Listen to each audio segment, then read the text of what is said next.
Hello, I'm Michael Redmond, professional Nihon Kiin Go player.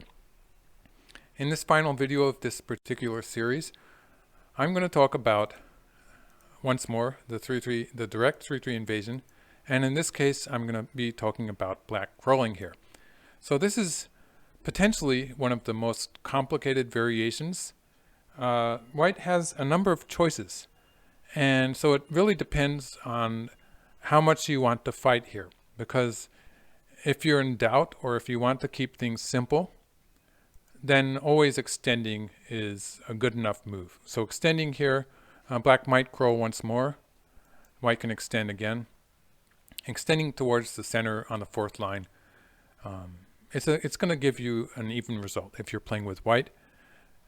Basically the third line and the fourth line are about the same value, and the difference always depends on the board position, and it's usually pretty subtle. So if you're exchanging moves on the third line for the moves on the fourth line, it's probably close enough to an even trade.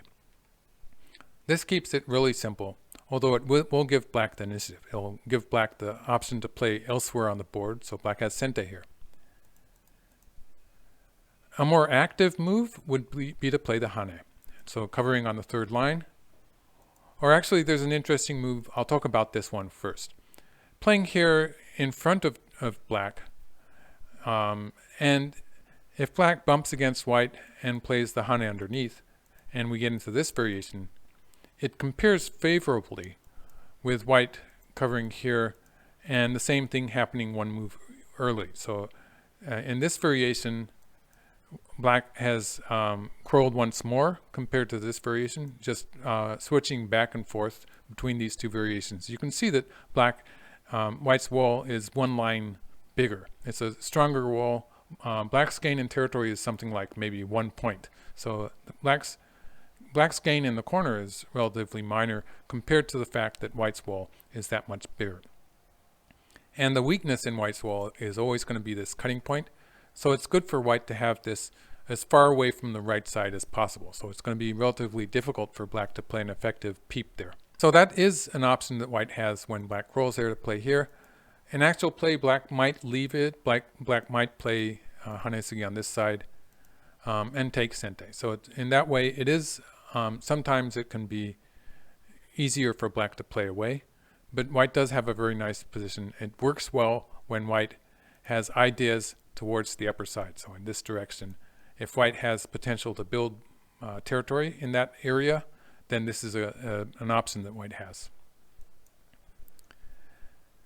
That said, I would say that covering here is probably the mainline variation, and this is what you'll see most of in professional games. Black is pretty much forced to play a hane underneath, and this is where it branches out. It could be said that white has 3 or 4 choices, one of them being to play away. If you like to keep things simple though, I would not advise playing away, because there's always going to be the issue that black can cut here and extend into the center. This is going to be a very complicated fight. If white plays on this side, black jumps here, and you will see black taking the advantage in this fight on the upper side. In actual play, white might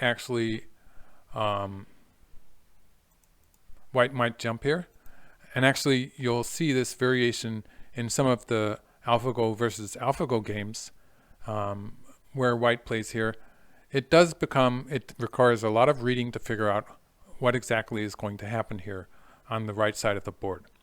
So only if you're willing to start this fight and you're fairly confident in that you can read out the variations, or maybe you have researched it. I'm not going to go into the details in this video, and so it's your choice basically. I would rather suggest that you should continue playing here in some fashion, in which case white still has about 3 options. The most simple being to simply extend on the third line, and this is arguably an even result. It's an even result, and it's a variation of the joseki that has been around a long time.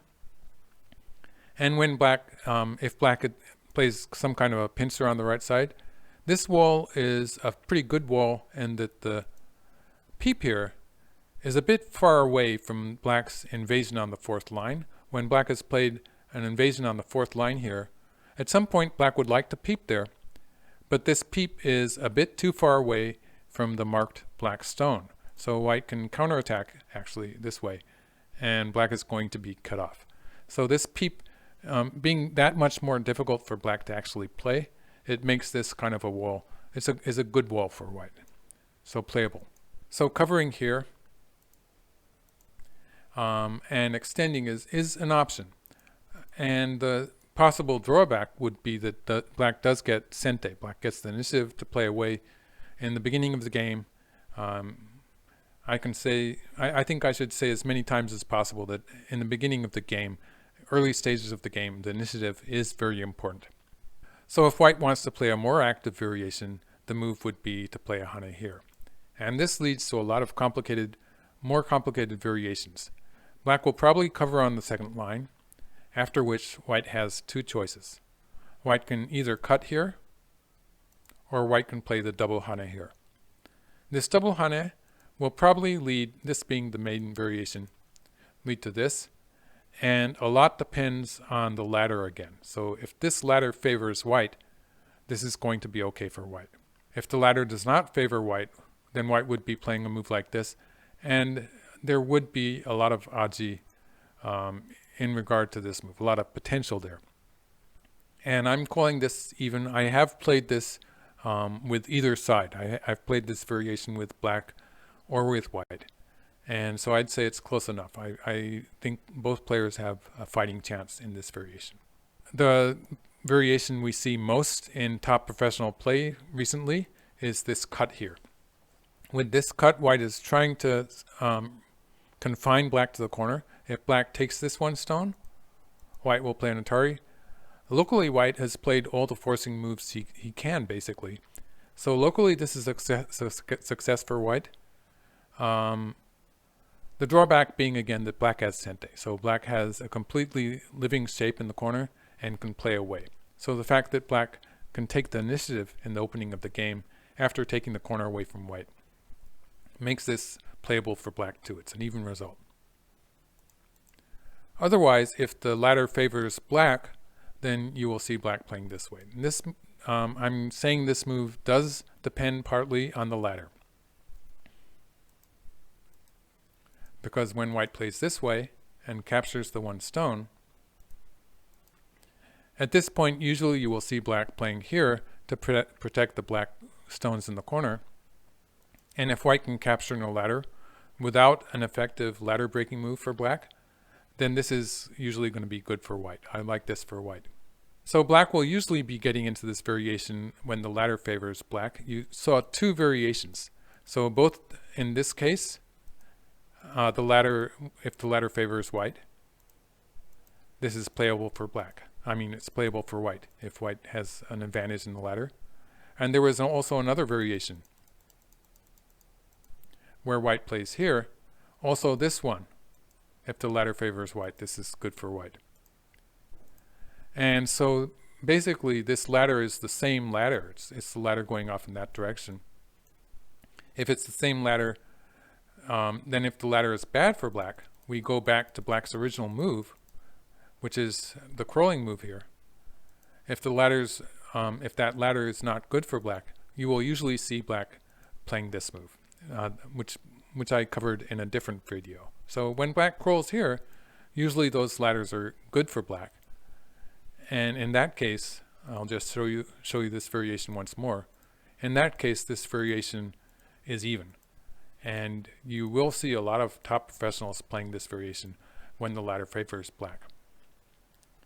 So that's it for this video. I'm going to finish here. Thank you for watching, and I hope to see you at some other opportunity.